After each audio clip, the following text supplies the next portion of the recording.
Hey, what's up, Canada and beyond? Welcome back. It is Monday, September 2nd. Ladies and gentlemen, boys and girls, grannies and gators, we are going to have a slight change of plan as to regular scheduled broadcasting today. We will not be doing the usual from the roots. What we have is something that I think is far more critically sensitive in the Department of Time for all Canadians to get fully up to speed on, not like right now, but like right freaking now. And this, what we're going to hear today, we've got a special guest. We've got lawyer Lisa in the house, who is a hidden gem in uncovering the diabolical crime sprees, in my opinion, going on in Canada. And I think this episode is going to tie together some seriously critical dots onto why Trudeau refuses to step down. He is adamant that he has more to do. So it's going to answer that question, and it's going to answer why is Trudeau stacking the deck in the Senate with such panic and fury and reckless abandon.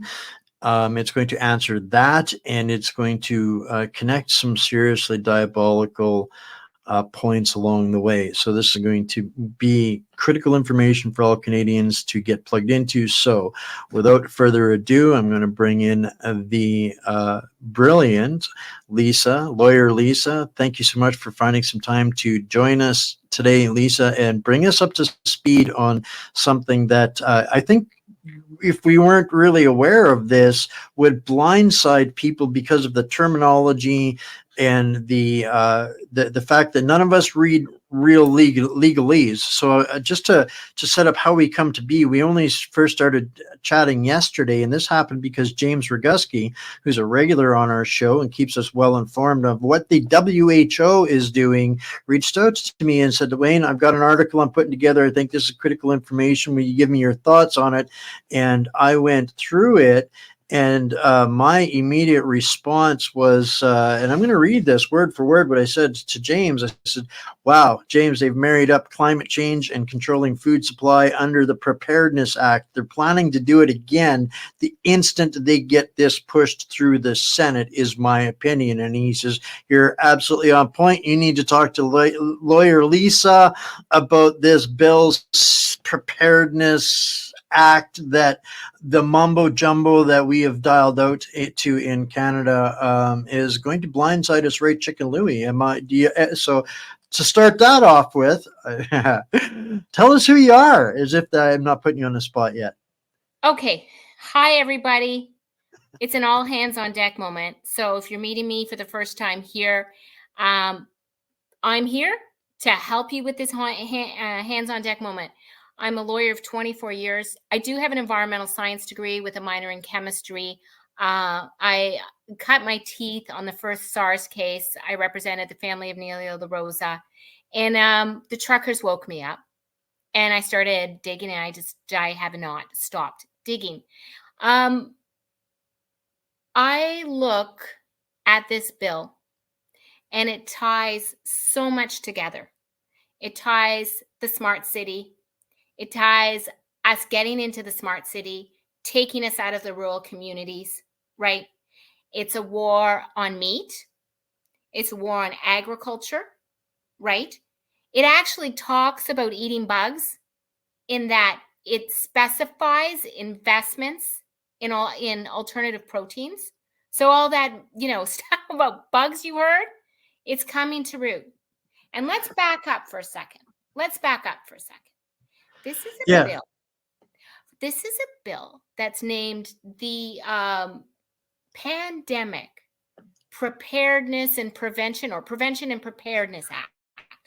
Okay. I'll bring this up here, so just so people can see, this is the real bill that we're talking about, and then we're going to rewind this story a little bit as to where you get plugged into all this. And this is, guys, this is absolute conspiracy.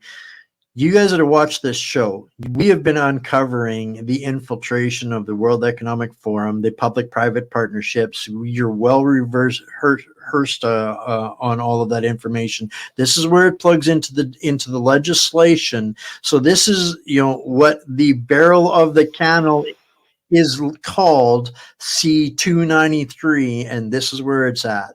Yeah. This is a gun, and we have to disarm the government. Wow. The laws are working against us. This is not about preventing any kind of pandemic, right? If it was about preventing a pandemic, would it look at all the labs? Would it look at lab leaks? Would it look at funding labs? Would it look at all the organizations that have conflicts of interest? Would it make having a pandemic not profitable? Would it look at the WHO? Would it look at Tedros and what he did in Ethiopia before, which is a dry run? He was accused of genocide in his own country, of speech repression, of arresting podcasters, journalists, and torturing and disappearing people. Right? That's the guy at the WHO. And what they've been doing at the WHO, we're looking at, right? Can we stop it? I don't know. But they've domesticated it. They've put it in legislation that's about to go live. It's passed 3 readings of the House, right? Thank you, sellout Singh. We know why you're there, right? It's passed 1 reading of the Senate, and the Senate goes back on the 17th. So this, my friends, is an all hands out on deck. And if people think, well, COVID's not coming back and stop talking about it, this is about what the food you put on your plate. This is about where you live, right? This is bigger and broader, and it is a war on GDP. Brings in the Ministry of Agriculture, brings in the Ministry of Industry, right? So this is a massive wake up. Tell the Senate we're not going to have it. And remember, Canada can lead the way. These bills are marching out in infrastructure everywhere. And so we need to show the world that we're a light and that we can stop the Senate. It's up to us.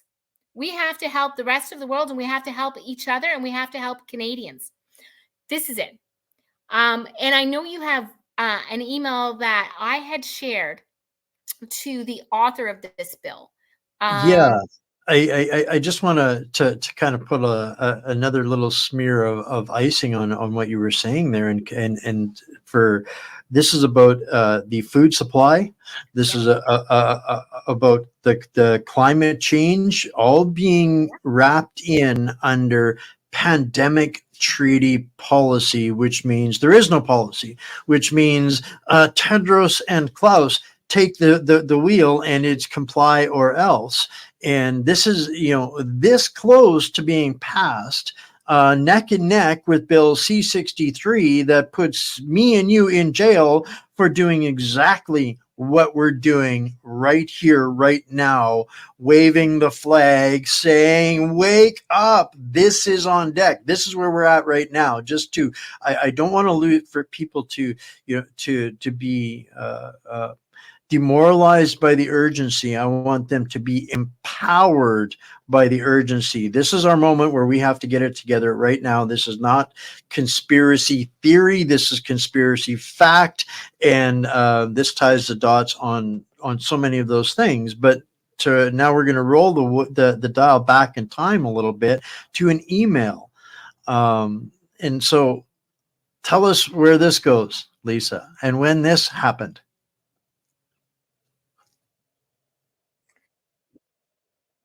Okay, so I sent an email to all the MPs because I was worried about what was happening at the WHO.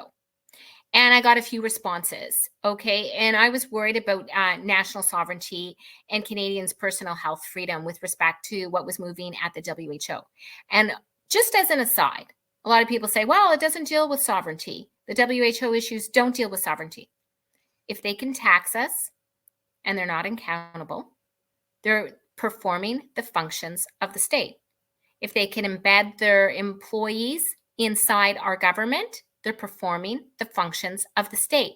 If they can tell us what economies run and which ones don't, they are performing the functions of the state. If they can imprison people for speech, they're taking away charter rights, and they are performing in a very horrific way the functions of the state. So the idea that I don't know what sovereignty has to look like when it passes over to a globalist, but if they're doing the functions of the state, then it is attacking our sovereignty.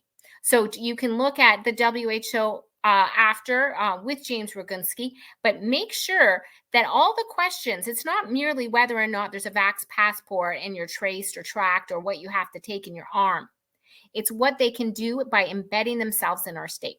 So I was concerned, and I wrote, and this was my email, and I was worried that the people of Canada face the loss of our inalienable rights to personal sovereignty and bodily autonomy, also known as the right of informed consent. Okay, I wrote this, and I demanded that you immediately use powers of your office to investigate and stop this foreign and domestic threat to sovereignty and survival of the country and its people. I wrote this in October of 2022. Okay, we got a response. And I know that you can put that up next. Okay, so he thanked me. It was written by a staff member, okay, on behalf. He said he's, read the email, and then he encourages me, or his staff, the office encourages me to listen to his podcast that Nate recorded with MP Michelle Rempel-Garner of the conservative Calgary News Hill, okay? Says this episode covers conspiracy theories and subjects that have recently been targets of misinformation and disinformation, including the WF, basic income, COVID vaccines, C10, C11, and more. But of course, that's down, by the way. I didn't listen to it at the time. That came down. If these issues are important to you, since you are taking the time to email our office, we strongly encourage you to listen to this episode. Okay? Nate regularly comments on current events on social media, Facebook, etc. Okay? Subscribe to Nate. It's on Commons podcast. Okay, so he's telling people, when I write him, he's telling people, this is information that's disinformation and misinformation and a conspiracy theory. Who was the author of this bill? And I think we can pull up that bill now. And that the author of this bill, an act respecting pandemic prevention and preparedness, was Nathaniel Erskine Smith of Beaches, East York. Now, he's apparently not seeking re-election. Imagine that. Right, he's done his job. This was his job. This was his job. This was his job. And they say, okay, private members' bills. I remember, advancing another. Don't worry, these things are never passed. Well, this private members' bill had its first reading June 17th, 2022. Back up to my email. My email to him was in October 2022. So he's literally telling me it's a conspiracy theory as he conspires in a public fashion to put forth a bill that is essentially the domestication of the WHO horror story. And so in June of 7, so let's think about this progress, okay? It must have been drafted before June 17th, 2022. And then he brings it forward. It had its first reading June 17th, 2022. It then, has its next reading February 8th, 2023. Okay, goes to committee October 27th, 2023. Report stage completed June 3rd, 2024. Third reading Wednesday, June 5th, 2024. It's at the Senate. It completed its first reading June 6th, 2024. And we're going to go in provision by provision and tell you, make your notes, write down with your own words why you're horrified with this bill, okay? Why the Senate has to stop. And we'll talk about the things that we're aware of, but we got to broaden this and make other Canadians understand just how important this bill is, okay? The Senate goes back, I think, on the 17th of this month. So September 17th. It is the 2nd. It's time to make some noise, Canada. It's time to make Well, some noise. there's so much that's going to be connecting dots to our community out there. They know who signed us on to these bills, albeit this particular candidate, this Nathaniel Erskine Smith, hasn't really been on the radar of this platform. But we fully understand what Michelle Rempels Garner's role in the crime spree of Canada, where it comes to play in this. She's I would put her on the, and this is just my opinion, on the evil Richter scale, right next to Chrystia Freeland when it comes to the dark side of the illusion. And this, we fully understand that both of these parties, the mainstream parties, the liberals and the conservatives, are signed on to all of this. The only thing that they're competing for is who gets to drive the bus off the cliff while we're locked in the trunk. That's really the essence of this. And this is why Trudeau wants to be the future statue of bringing in the first post-nation state of called Canada. And why the path out is understanding that you're absolutely right in questioning the impact on our sovereignty. And once again, what they're doing, what they're telling you, is proving to, or should be proving to, Canadians that we don't actually, are not proving to them, but helping them understand that these pseudo documents that they govern us with have no bearing in effect so long as we don't actually have a de jure sovereign country. That's a whole other conversation. We just had that on Wednesday talking about constitutional conventions. And this comes, in every time I see a political discussion with a sitting MP, and I've had my own, and sitting down with one of them, asking him, uh, do you want to save Canada? Then we need to have a lawful Canada, not a de facto Canada. This is why we don't get recognized, and so much of what we're doing means absolutely nothing. But this is again one of those things. They're going to do what they're going to do because they know we don't actually have the power to stop them. The solution for that is another matter. But we have to keep fighting these fights right now because these are the ones of urgency that they're using. That's a down the road discussion, but this is a way to stop these guys from getting these policies to this place in the first place. Right now, this is the critical existential threat. If they pass this in this thing called government, they're going to give themselves a justification. Oh, you don't like them culling your cattle and your chickens? You're going to go to jail. This ties them. This is part of that, the seven rings that bind us kind of thing. This is one of those major rings that allows them to arbitrarily show up at your doorstep and say, oh, well, we think you broke this crime or this rule. One thing I want to say is we bring the morality to our government. We do. We, the people. And so I don't want to give up on the vestiges of the architecture that sets up a proper government. And so to the extent that what we are seeing right now is subversion of our government by globalists that have happened, steadily over time. The reason why we have to be taught to hate our history is so that we reject our government. They would not be working so hard against our government, against our history, if our government actually couldn't hold them to account. So don't give up on it yet. We have to infuse it with the morality that comes from the people. And when you saw the trucker movement, which I actually believe, and this is just a small aside, that was a sort of a CSIS operation in order to get the idea of the Emergency Act and martial law out. It just went offside on them. It went completely offside. It came on mass. En masse Canadians showed up. And that is when you saw Pierre Poilievre stepping up. Because the people can demand and get a moral government. They haven't been able to yet. We have not succeeded. But don't give up. The reason they're fighting for our mindset on this so badly is they are afraid that we hold them account through our government. So they're using government to put in these horrible bills, right? And I often say to I have a Substack, lawyerlisa@substack.com.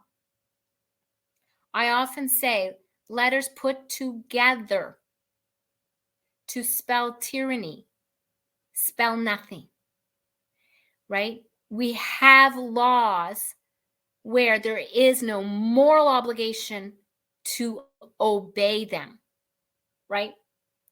Because if you're right, what would you say to Germany in 1930s? You'd say, if your laws compel you to do evil acts, they are immoral laws. Now, people think because they've been laid down, they are what binds us. They are what holds us. They are not what holds us. Okay, let's get into the nitty-gritty on this bill. And as we go through it, we have to go through it. We will tell people what notes to take, right? And how to push back at the Senate, why it's evil, push back with, other friends, colleagues, whoever they know.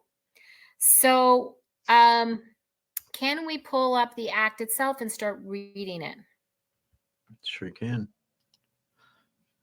So here. Text of our bill, yeah. Okay. So it's passed. That's the first thing. Now, in the summary, if we can just blow it up, and you and I have to get together on the embedding of the WHO in our Ministry of Health and our public health. Okay. So first of all, it enables the Minister of Health to establish, in consultation with other ministers, pandemic prevention and preparedness plan. Okay. It's to include information provided by those ministers.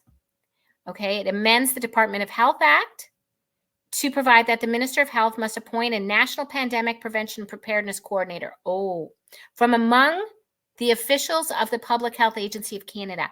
I will take you through on a different talk on how those people are straight from the WHO to coordinate the activities under the Pandemic Prevention and Preparedness Act.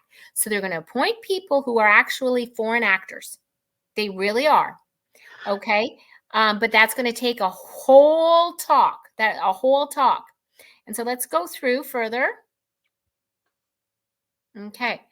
Now, when you look at this, okay, the costs of prevention preparedness measures are insignificant compared to the human and economic costs of a pandemic. Yeah, well, depends who's running the pandemic. Whereas prevention, what they want to define as a pandemic. Right. Okay. And we're going to build on some lessons, and they've got a One Health approach. I want you to sit and think of this, because this is completely satanic. Because it puts, well, let's read it. One Health, a multi-sectoral, a multidisciplinary collaborative approach that focuses on the human, animal, plant, ecosystem health, and welfare interface. That's how humans interface with governments. That is central. Okay, so it's got to focus on everything under the sun. So they're giving themselves, right, the right to govern, to prevent a pandemic. That's how we get a river with human rights is what they're telling us. This garbage now, right? And if you go and look at it sideways, you're going to be a crook. Your welfare interface is how you interact with your government in every single way. So there is nothing they cannot regulate. There's nothing they haven't given to this WHO individual that gets appointed through public health. There's nothing they haven't given them to govern it. And whereas this approach requires sustained, like so all the time, collaboration among various ministers. We're going to review the Minister of Industry. This is anti-GDP. The Ministry of Agriculture. Okay, this is anti-food. This is anti-farming. And all levels of government and Indigenous communities. This is So, you don't want to be DEI compliant. You're a threat. You're a threat, and we need to declare a pandemic because you don't want to comply to DEI or whatever they want to basically come up with. okay, so the purpose of the act is to prevent the risk and prepare for future pandemics. The future, has to come. There's got to be more, and promote transparency and accountability in relation to the government of Canada's efforts to do so. Now, nowhere does it look at lab leaks, and what research is being funded, who's doing that research. Are bad actors receiving Winnipeg? Can you buy these viruses online? Doesn't look at that. Doesn't look at anything with respect to unaccountable NGOs and how they have conflicts of interest with the people who profit the most from pandemics. Tell me how you're compensated, and I'll tell you how the world's going to look. I think Michelle Rempel, having worked at the Winnipeg Biolab for 14 years, should be the one to answer some of those questions. Oh, that's interesting. So they have to set out mitigation. Okay, what must the plan look like? Mitigation strategies that the Ministry of Health intends to implement. To prevent the risk of and prepare for disease outbreaks that could lead, right? Anything that could lead to pandemics. Okay, and the timeline for their implementation. Identify key drivers of pandemic risk. Now, I went on my Substack, and you can look at the Substack. I went to the Harvard T.H. Chan School of Public Health. What are the risks of pandemic? Well, that's your climate change, growing crops, all agriculture, right? Growing crops and industrial agriculture, all of it, right? It includes, hey, where are you living? Are you infiltrating somehow, where other species live? Like, do you have a cottage, right? Do you live in a rural community? Well, that may increase a pandemic. So that you have to go into my Substack to get really the nuts and bolts on how public health is tying all this stuff together. But don't worry, the Act does it too. Okay, so sustained a collaboration between the Ministry of Health and provincial governments and Indigenous communities on the development of a plan. So on the Indigenous communities, we constantly hear that, life was better if we had the Indigenous way of life. But and there's nothing wrong with that opinion, but at least they got to hunt and eat meat, which it seems like meat is out of the picture in this Act. So, they suck and blow in terms of, well, they're going to. And they're the only ones that can hunt and fish year round anytime they want, using whatever means they want. And, I think we have to be very careful, because I know a lot of people in the Indigenous community who are freedom fighters, a lot, and who believe in the freedom fighters. I think what happens is power occupies an area and weaponizes it. If Trudeau cared, why is it that they always get the first vaccines? If Trudeau cared, why don't they have water? If Trudeau cared, right, he's weaponizing them. And so it would be so much nicer if we could bring them into the fold to fight for Canada as well. That's the point, is they've used identity politics and wedge issues to divide every single person that wants to that has been abused and righteously claims being victims. They have separated and segregated us so that there is no equality. People want to talk about 2-tier society. How about 4, 5, 6, 7, 8-tier society, right. which is what they've turned Canada into. And until we get to a point where it doesn't matter whether I'm a Quebec Canadian, I'm an Indigenous Canadian, it doesn't matter. We got to strip all of that and fight for all dang Canadians. We cannot willingly separate ourselves on any of these, and that goes with love to the Indian community that's out there. They have to embrace all of this. They can't fight for just one side of it. That's right, and I think they they could be a very powerful voice to push back. They need to be. Yep. So let's give them the tools and go through this further. So they have to provide training programs, collaborative activities with other levels of government, Indigenous communities, and relevant agencies. And when we look at the plan, and I've written about this on my Substack, that got put in place in New Zealand after they had this type of legislation, it included that those in charge of civil authority can help with anything that the Minister of Health is doing to prevent a pandemic. That could be quarantining. And civil authority includes the police. And then they can quarantine anything, right? The police can use force to quarantine. It's people, places, things in New Zealand. That's this relevant agencies, okay? And Canada amended the National Defence Act to make the Army in charge of civil authority. Now you think about that. It'll be the first time that the Army is ever used against Canadians, right? We went from our Army is for peacekeeping to our Army can be used against Canadians. That's the National Defence Act. Okay, and Trudeau and Blair announced that. And then I found a CBC article that Blair's saying he can't fast track new immigrants into the Army fast enough. So let's park that. Ensure the standards and guidelines that pertain to the pandemic risks are aligned with the approach described. Describe the state of research, provide and establish an interlinking of surveillance systems. That's your smart city, right? That's your vaccine passport. That's known online.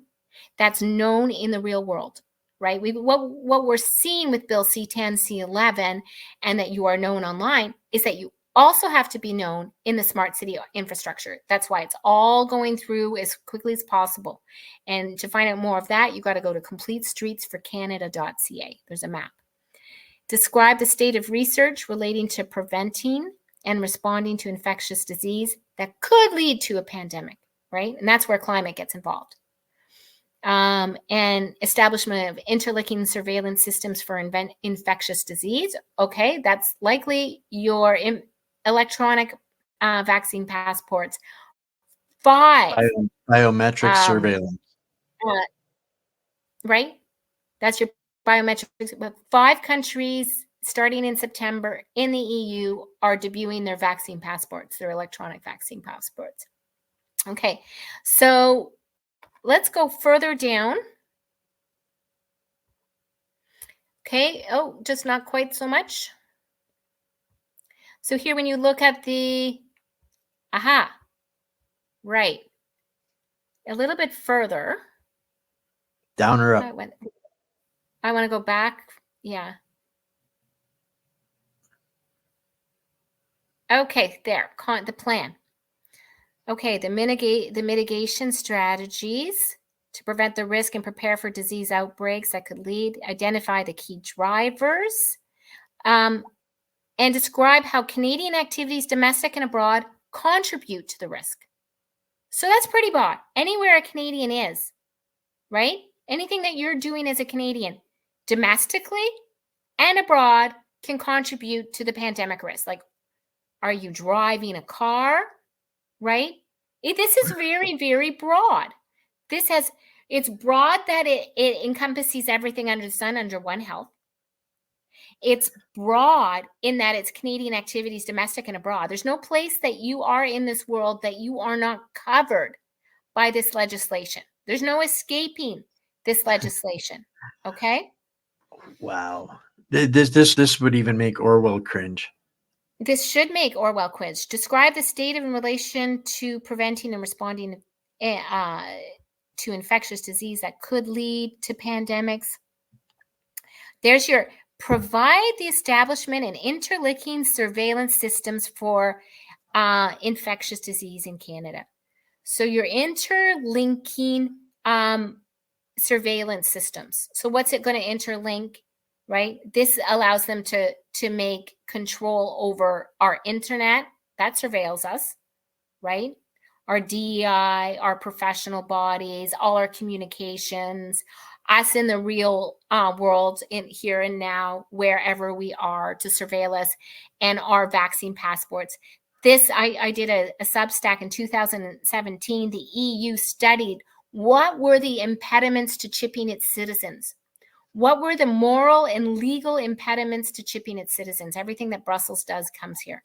So, they talked about what would be a bar to it. And so some of the human rights legislations are bars to chipping your citizens. But if you have a pandemic treaty like this, you can declare your emergency. If you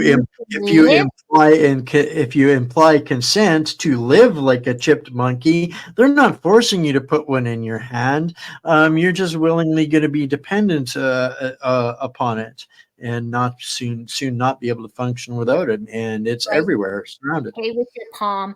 But if you're following Dr. Michiela and the nanotech that is being put inside the vaccines, and when I looked at the WEF database over, since the 70s or whatever, and it broke down people's, what they did for a living, what I was astounded to find was how many nanotech scientists are part of the WEF. It's incredible. I actually go to West Point Academy's lecture series is that they give their young officers where they're talking about the opportunities of tech, and it's nightmarish what they talk about, as recently as 2020, 2021, the things that at this point, when the reason I go there is because this is where it's becoming declassified and normalized, right? Terrifying. We have to demystify what's going on in our smart cities. We do have to demystify it.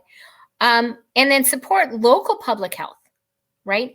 Now let's just, on that point, remember public health in Toronto recently wanted to legalize or decriminalize all hard drugs, meth, right? Opioids, right? In Canada. So when public health says they have our interest, they had no legal limit, right? So that could, it would make trafficking in hard drugs legal, and it had no lower age limit. So it could mean that you couldn't get it out of the schools, right? So public health is a weapon. It's a weapon to us completely. Identify preparedness strategies in respect to marginalized, vulnerable and marginalized populations. I'm not even going to speculate. Working conditions for essential workers, not speculating. And then the availability and management of relevant stockpiles, testing equipment, and personal, your PPE. So this is, again, using our tax dollars on this amazing boondoggle of masking, etc., that doesn't do anything. Okay, the surge capacity of human resources required for testing and contact tracing, right? Oh, so that can start again. And the communication risk to the public. Okay, we're going to go further. So this is the manufacturing capacity in Canada. This is telling us what we're going to have, what our economy is going to be spent on. It's going to have to be relevant to pandemic preparedness, vaccines, testing equipment, PPE.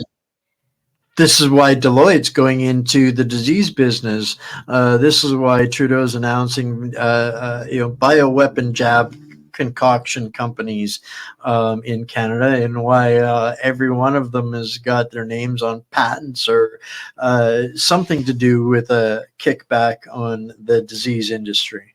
Right. And here's how they get the chip in us. The communications capacity and infrastructure for electronic platforms and tools, including the electronic applications that enable contact tracing of persons exposed to infectious disease that could lead to pandemics, right? And then, okay, so, right, this is about food, people. And this may be the thing that makes it broader to the broader Canadian audience, right? The Ministry of Agriculture and Agri-Foods, the Ministry of Industry, the provincial governments provide the measures too. Okay, reduce commercial activities that can contribute to pandemic risk. Okay, so in Ministry of Industry, let's just go there. Okay, if they're saying anything that produces CO2 contributes to pandemic risk, right, then all those industries become regulated under this, right? Because you're going to see, if you look at my Substack, that where they're going in public health research is saying that climate change and agriculture are increasing the risk of pandemics. Okay, because you're going into deforested areas. If you're doing agriculture, deforesting, you're going to meet with somebody who's an animal and they're going to infect you. Okay, right?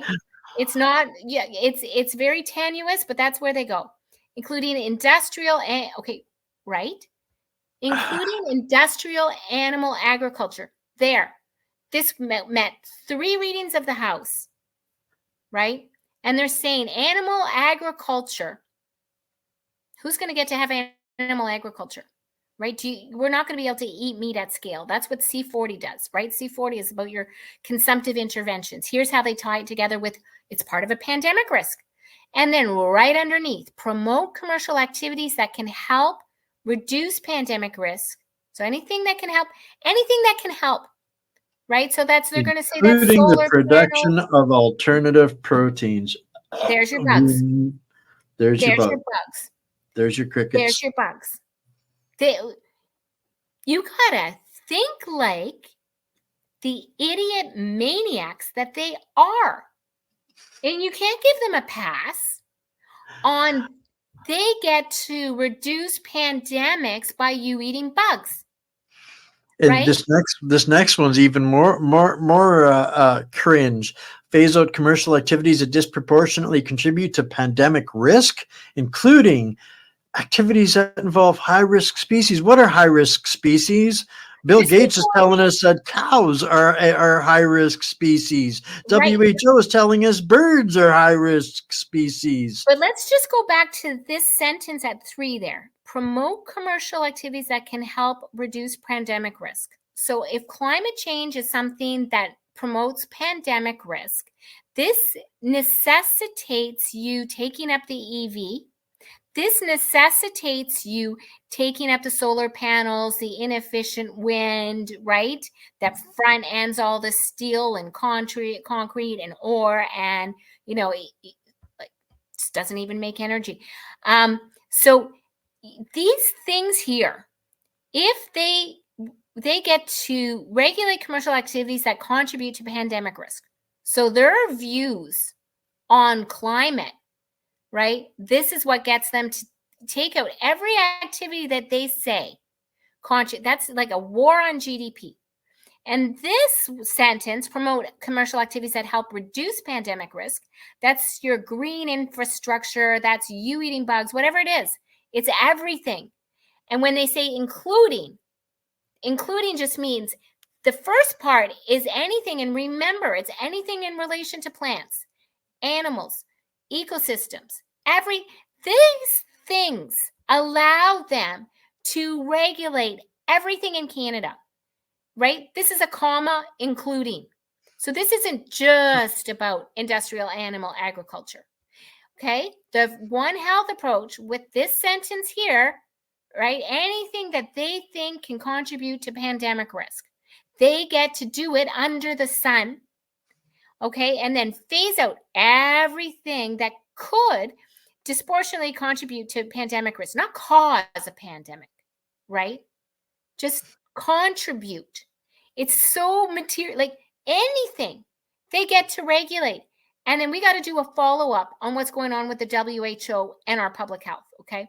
Because that's a big standalone, including activities that involve high-risk species. So yeah, humans might be a high-risk species. Right? We're 100%. a high-risk species. Yep. Right? Well, activities. So this can be reproduction. Yeah, we got to cull some bunnies and some people while we're at it. Yeah, right. After consultation with the relevant provincial ministries, a summary of change in land use in Canada. There, circle that. A summary, okay.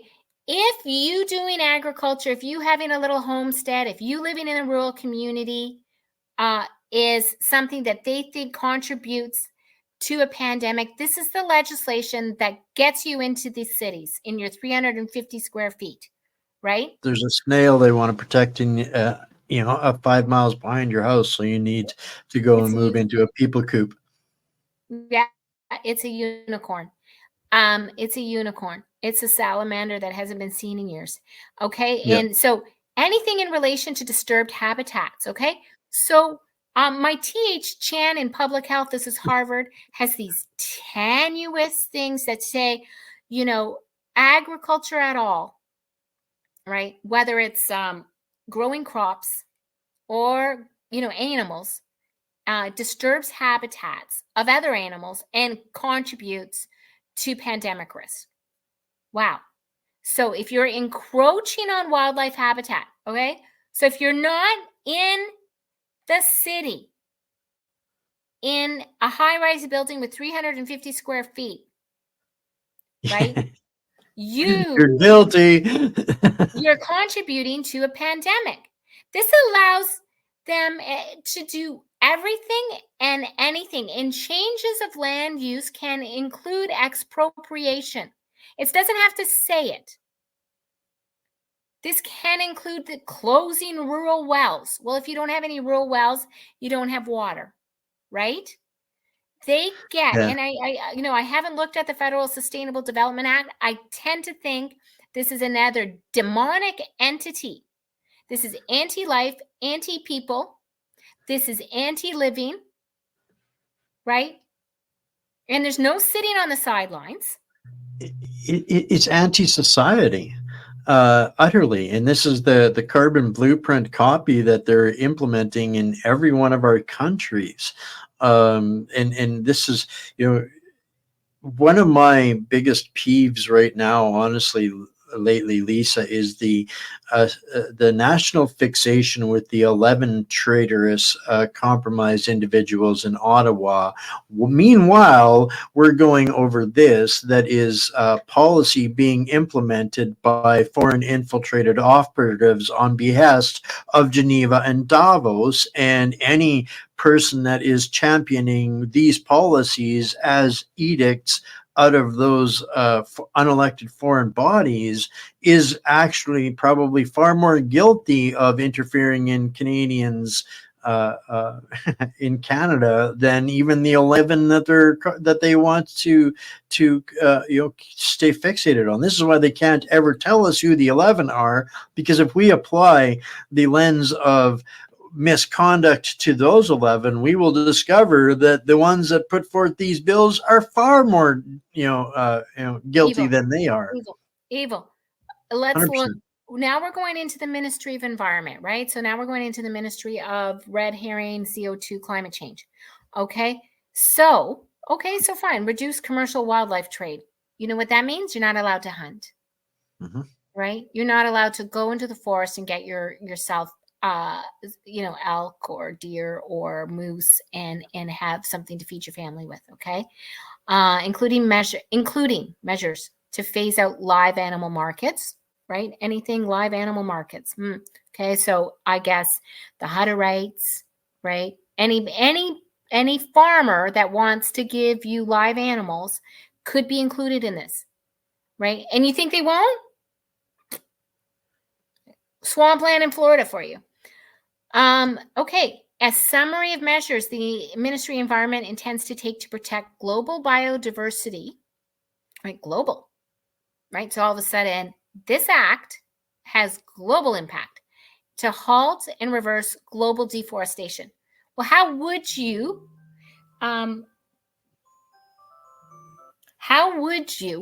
reverse global deforestation?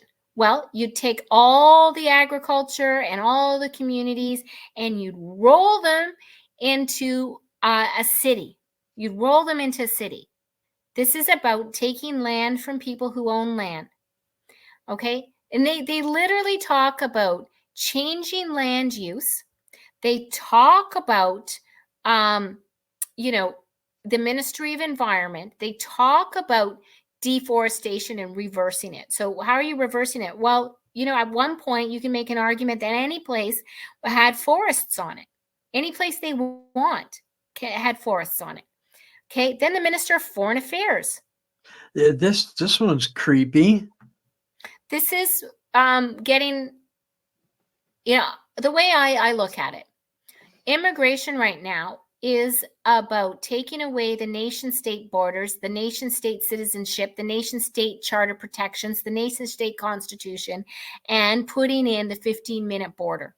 So in order to do that, you are going to, and it's the thing about the immigrants is if they've come from places that didn't champion freedom, if they've come from places where they've been oppressed, if they've come from places that aren't Canadian, aren't of Western values, they won't know how to fight for what they're losing, right? It's the fastest way to dilute Canadians of any race, because there's Canadians now that have been living here multi-generational that are Canadian in every respect and are freedom fighters, irrespective of race. But when they put every immigrant in here that doesn't know how to champion it, while teaching them that Western values are bad through DEI, what they're doing is trying very, very hard to make the state insignificant. And I'm here to tell you that I believe we have to make the state significant again. That's what they don't want, right? They're here to give us a 15-minute border down the block. And I think that's just a holding pen. Right? That's a ghetto. That's a ghetto. What happens after the ghetto? People coops, right? It's literally it's a escape from New York at that time. At that point. Once they have them in our 15-minute cities, they're ghettos. The ghettos were just the precursor to the next stage. Anybody who thinks like this doesn't stop. They don't stop at us in the smart city. They don't stop at us eating bugs. They don't stop at taking away our property, our rights, our freedom of speech. They don't stop. Right? I don't know. Your audience may have all kinds of levels of denialism, but they don't stop. I'm telling you, they don't. It's extermination and eradication, 100%. They don't intend to bring the rest of the world up to first world living status. They intend to bring us into the third world, the Holodomor. That's really what they're, to give it a name that people can equate to. This support global health equity. That's not about enriching our lives. Why is it that Canada's pandemic and preparedness platform needs to be concerned with what is equal or is equitable to any other place on the planet? It's absolute absurdity. This is just every part of this. It allows transfer of wealth is what it does. Is it allows the printing of money and transfer of wealth for whatever purposes they want it to do. But the primary purpose is to take whatever money's left in people's accounts and devalue it through inflation.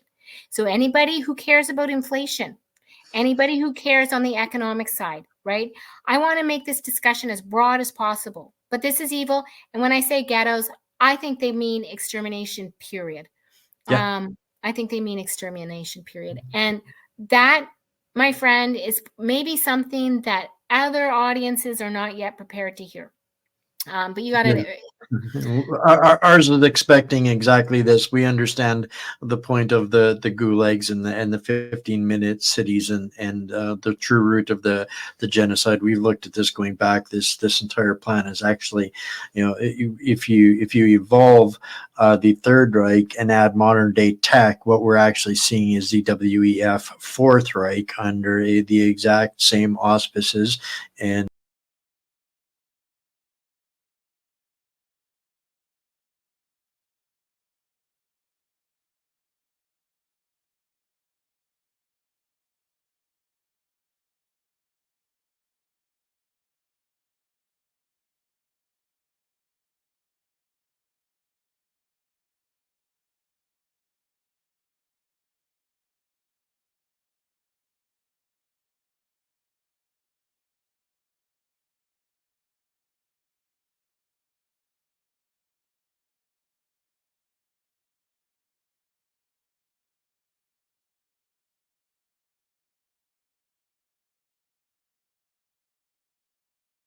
people within the government that have facilitated this, and it's the same process that they used in Nazi Germany. And this, all of these are public-private partnerships regurgitated into policy. Public-private partnerships are straight up fascism. What did the fascists do?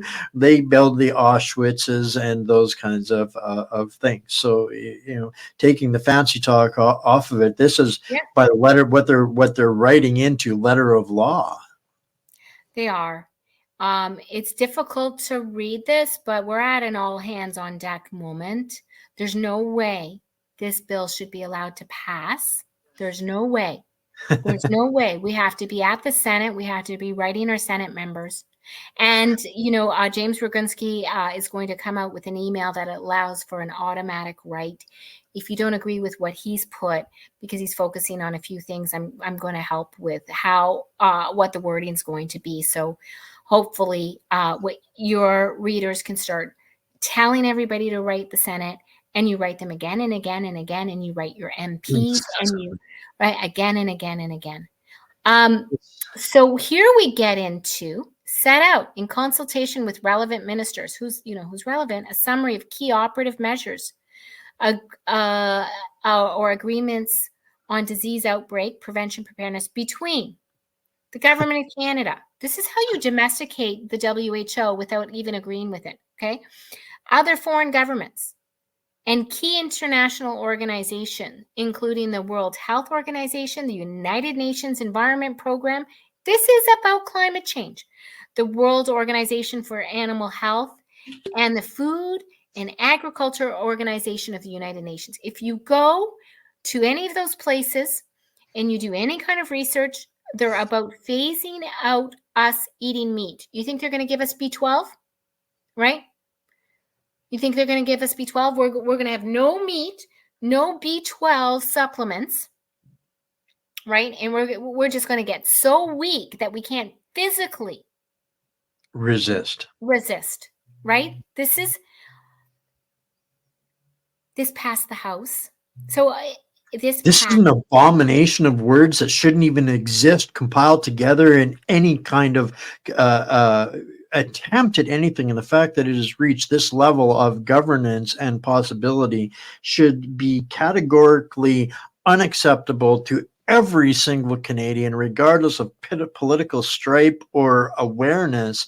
This is a death sentence for Canadians, all in one tidy little bill. All in one tidy little bill. And I don't know what the debate looked like, right? On this, right? I don't know if people know how to think like a maniac. That's what you get when you don't study history. Set out consultation with the Ministry of Transport. Oh, we all have to be in EVs. Oh, we all have to lose our cars. Like, once we lose our cars, can't fly, we're in the smart city. We're at their behest, right?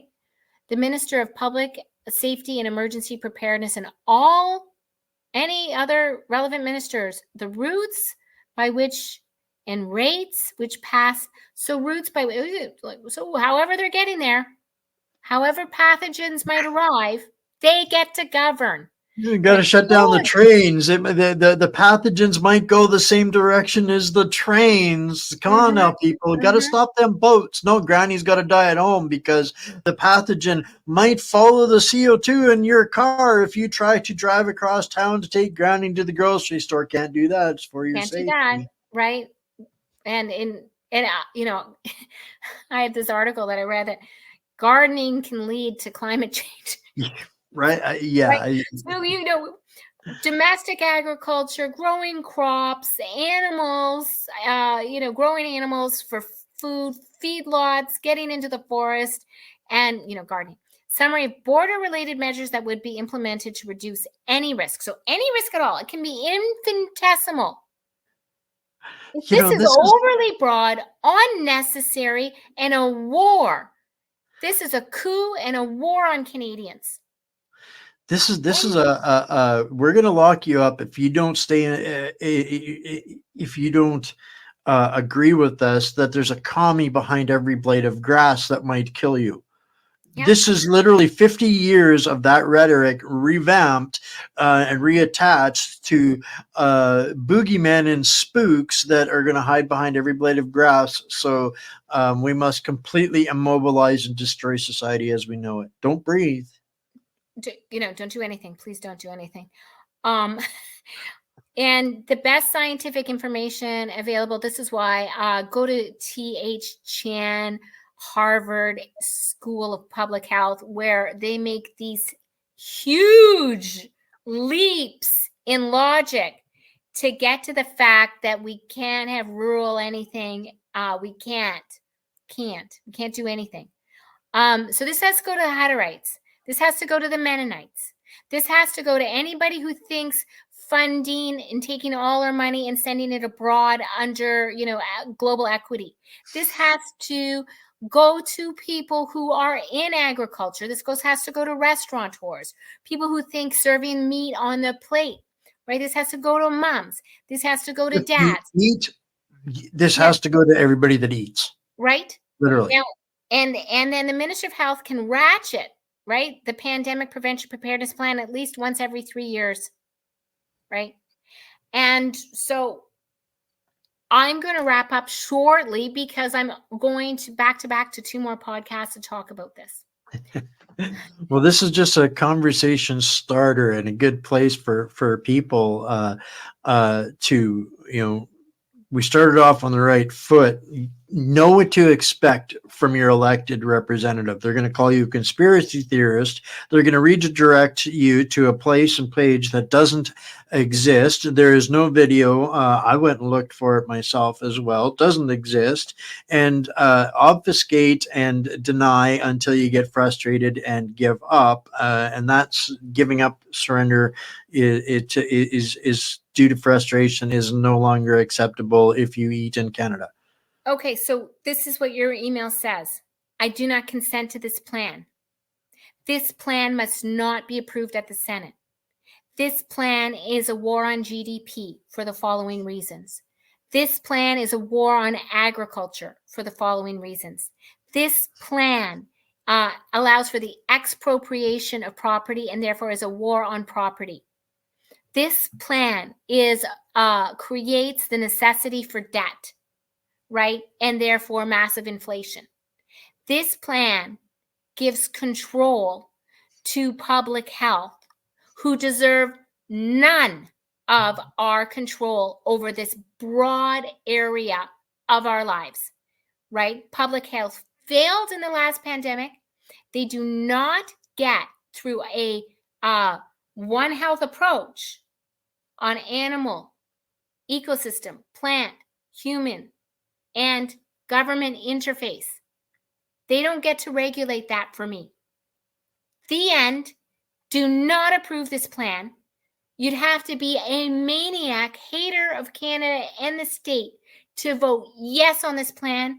You'd have to dislike all your future progeny, and you'd have to dislike every element of your ancestors who worked so hard to be alive and to pass on the best to you. And this isn't about race, religion. This is about all hands on deck. And I really, really hope the Indigenous community weighs in here, because how can they say, the government, right, let's be anti-colonialism while bringing in the most amount of migrants ever, right? We have got a bunch of compromised individuals that have captured our country, and we need to understand that if you live here, you owe no allegiance to these captors, and we must stand up and resist this policy en masse. Every single person that calls themselves a Canadian has to resist this policy. This one in C-63 that ends Canada. Now let's go back to one thing. God doesn't give us all this information, this knowledge, this ability, right, if he didn't also set out a path for us to win. So I believe that I believe that I believe that we can. I believe that we can win, and we're going to win because we're going to respond to an all hands on deck moment the right way. If we could have prevented the first one, would you have done it? You would have done it. So do it now. And I've got to go. So can we do this again sometime soon, Wayne?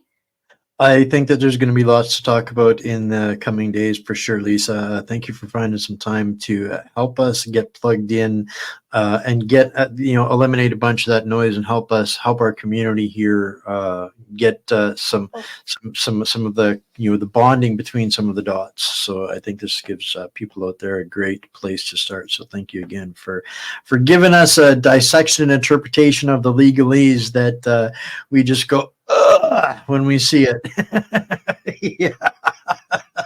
So yes, we will absolutely do this again sometime real soon. And tally Okay. ho. So thank you so much, Wayne. My Bye. pleasure. My pleasure.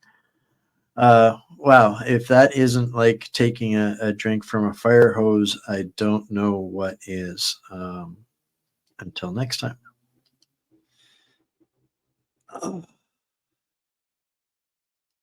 Okay, guys, we had to tape that this afternoon, and there was a technical glitch in the playback. So, we can talk about a bazillion things that are going wrong, that are getting dissected, getting destroyed. The war on Canada, there's a million different things that we can talk about. Not everybody's on the same page or has the same level of knowledge and information. And when it comes to dissecting bills and stuff, not many of us have the time to spend the time chewing apart these things and understanding and looking at them from whether we like it or not, whether we believe in it or not, the jurisdictions that they use to oppress us and to implement these, as far as I'm concerned, evil and diabolical plans uh, that they're commencing full steam ahead on. And excuse me. So I hope when there seems to be this giant question, why won't Trudeau resign? Why does Jagmeet Singh get all the credit for keeping him propped up just for his pension? No, this is bigger than just Jagmeet's pension. This is about them being this close to having these bills pushed through the Senate. This is Bill C-239. I'm going to pull it up here for everybody again, just to help everybody get a little bit more familiar with it, because this is critically important, and I want for people to know what we're addressing right now. Absolutely, they're tripping, they're power tripping, and they're desperate to get these bills in. They've got 9 years invested in this, and the big glaring targets in the crosshairs right now is when this people start getting outraged about this. When they finally start getting plugged in, they're going to be unplugging us and criminalizing and demonizing us for trying to resist this in the social media platforms, right? And both of these bills are what are their pivots and cornerstones to the implementation of what they have on deck. So these are in my opinion, the existential point of focus, the SOS, stop our Senate priorities, that we've got a couple of weeks to get ahead on, simply because the court of public opinion is in the winds right now. When we get loud enough and organized enough and cohesive enough against specific things, we have the ability to at least gain their attention. They're paying attention right now, believe it or not, 100%, and not just for the other travesties they're taking part in.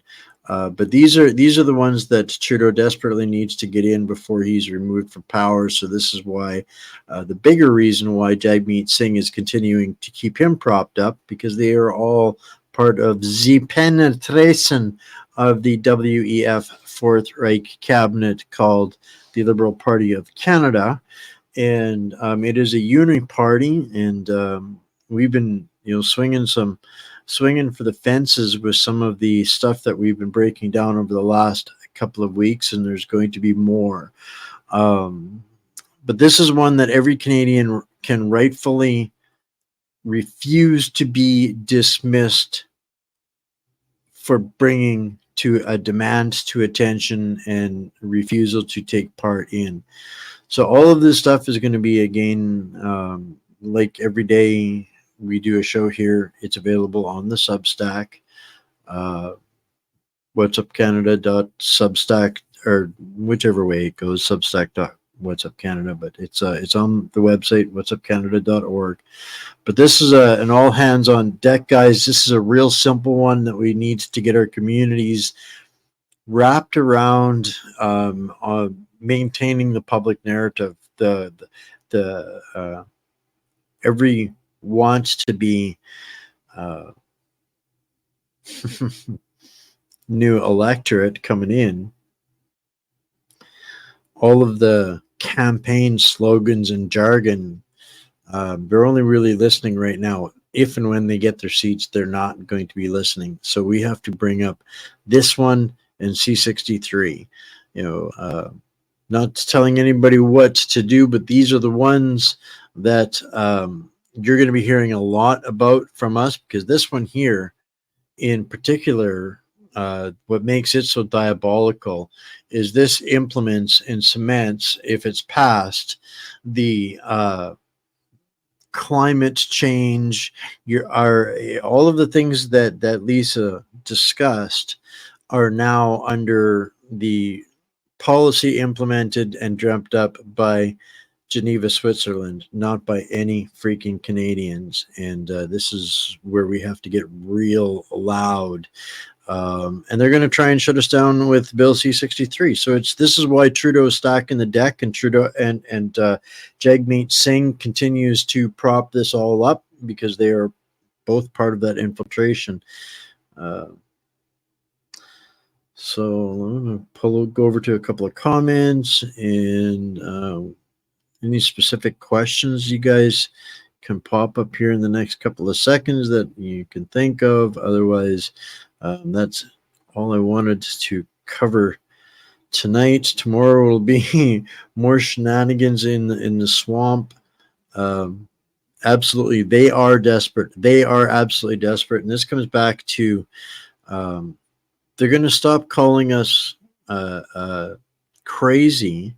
It's not going to be misinformation. It's going to be malinformation, which is information the state doesn't approve of or does not like, right? And this is the two primary objectives that they were delivered in January in Geneva was to rebuild the trust, expect the resistance, and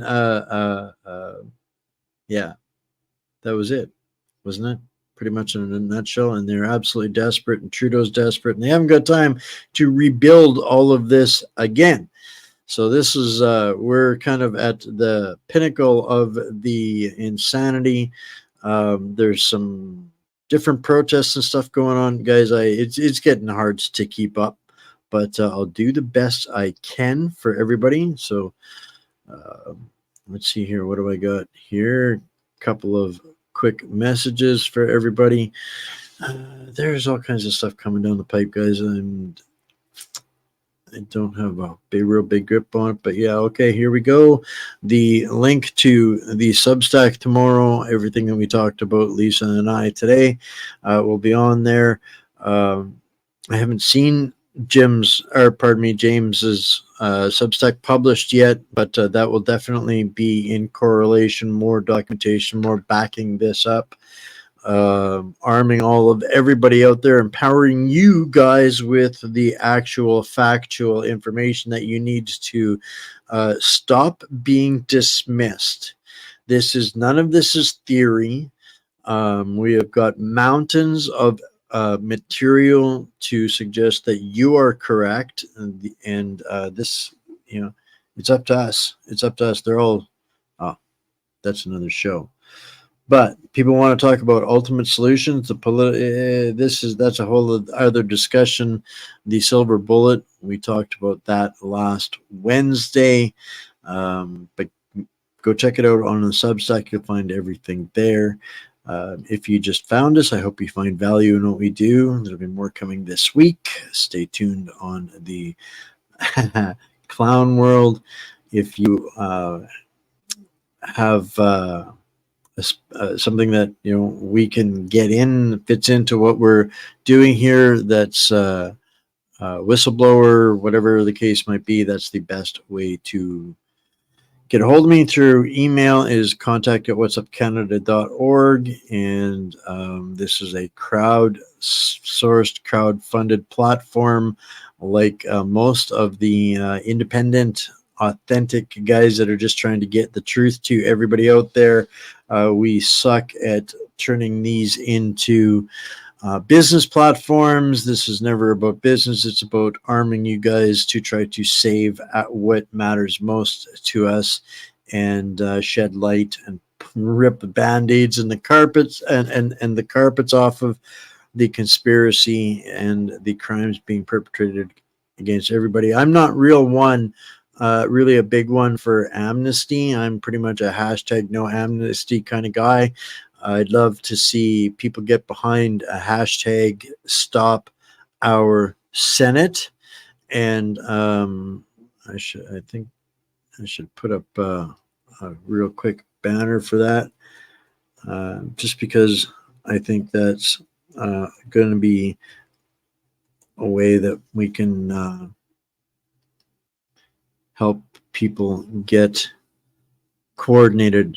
So when you go onto a new platform or any platform over the next couple of days and you want to talk about this bill and this discussion and bring Canadians together to a laser focus over the next couple of weeks to say this evil insanity needs to hit the shredder, like not now but right now. And while they're at it and they've got the shredders warmed up, stuff bill C-63 down that as well, because what these documents represent are absolutely the end of, full stop, everything and all of our ability to grow, to eat, to survive, and to disagree with the abuse. This is within the rules of the arena that they're allowing us to still argument in without getting more base humans. So this is critical. I don't think anybody wants to see anything horrible happen. So we need to get it behind this kind of stuff, not now, but right now, particularly this bill C-293. And yeah, we'll see what kind of craziness they have dreamt up for everybody tomorrow. Same time, same place, 6 p.m. Central, 7 Eastern. And yeah, stay mighty, my friends, patriots, family, fellow, ungovernable and prisoners, however you identify. We'll see you tomorrow. Bye for now.